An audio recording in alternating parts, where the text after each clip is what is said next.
there's a ton of conjecture around about Microsoft picking up a brand new studio, another big acquisition, and I watch a few people and the reaction seems to be excitement or disgust. Microsoft monopolizing, buying games, buying studios to keep them away from gamers. They haven't really done their homework in the past and built up relationships. They're just buying their way in.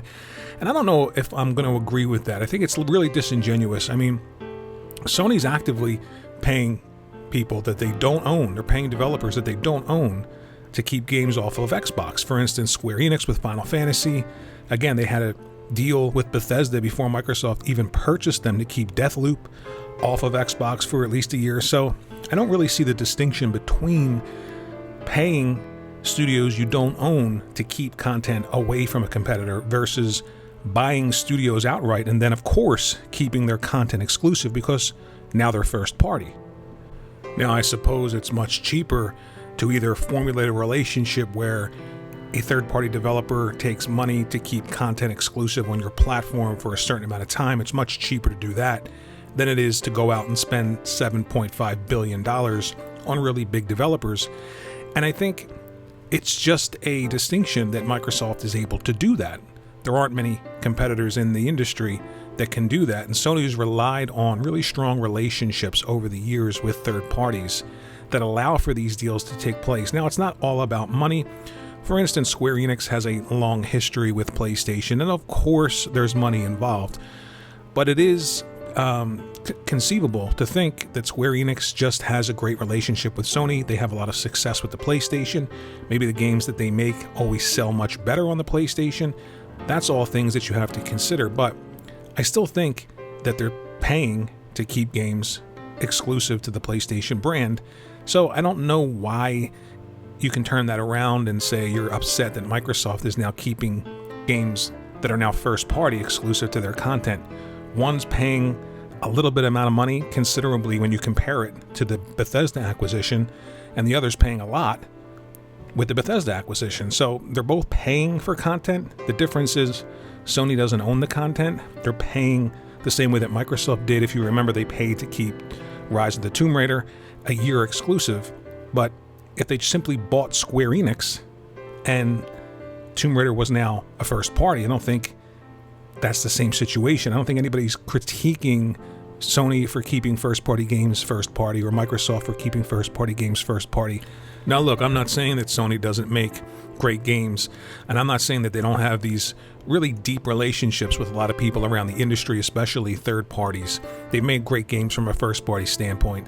They've earned the right to have these relationships and be first in line to be the company that makes these offers, because clearly there are some studios that just want to work with PlayStation. Again, there's still money involved, but clearly they just want to work with PlayStation based on their history versus Xbox. But I'm struggling to see the distinction, and maybe you let me know in the comment section below. If Sony is paying Square Enix, for instance, I'm going to use them as an example, to keep Final Fantasy off of PlayStation for an indeterminate amount of time, or Forspoken for at least 2 years, we know that. And just look at Deathloop. Before Microsoft purchased Bethesda, they approached Bethesda, they liked what they saw, they paid them for a deal to keep Deathloop off of Xbox. So if they're doing that, what is the sort of distinction between that and a company with a lot of money buying an entire studio because they like their content and they want them to make games for them in the future? I'm not seeing it. Now, again, I'm not saying that all of a sudden these acquisitions for Microsoft and Xbox are going to put them at the level of Sony's first-party creativity, story, writing, game worlds. I'm not saying that's going to happen, but clearly they know that they've got to play catch-up. And 20 years for PlayStation, 25 years for PlayStation, 20 years for Xbox, it's going to take a long, long time for them to do that. The only way that they could do it is to just sort of spend a lot of money and get a lot of talent really quickly. And most people can't do that, but Microsoft can.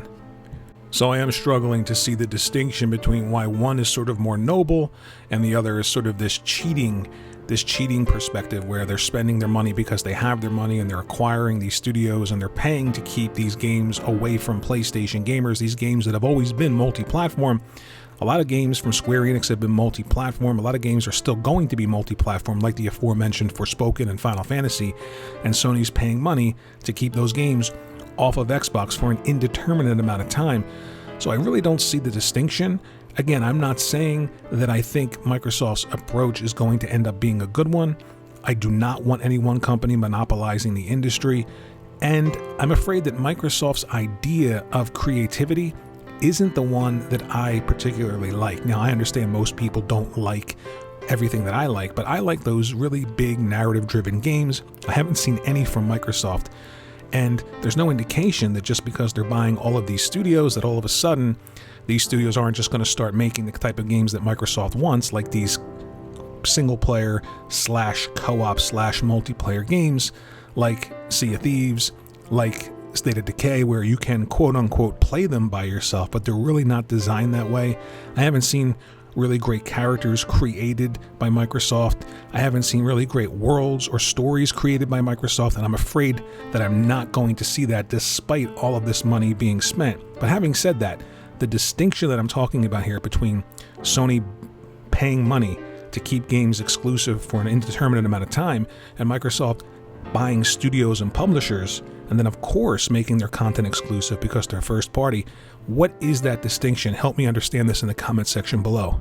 At the end of the day, I suppose it's really all about content. So even if you own everything, if the content isn't good and your competitor comparatively has much fewer studios and much better content, giving them that reach in the industry and that influence, it really doesn't matter. So it all comes down to content. But again, let me know, what is the distinction? Is there a distinction between paying a third-party developer to keep content away from a platform, a competitor, for an indeterminate amount of time versus simply buying a developer and a publisher outright and of course expecting all of their content in the future to be exclusive?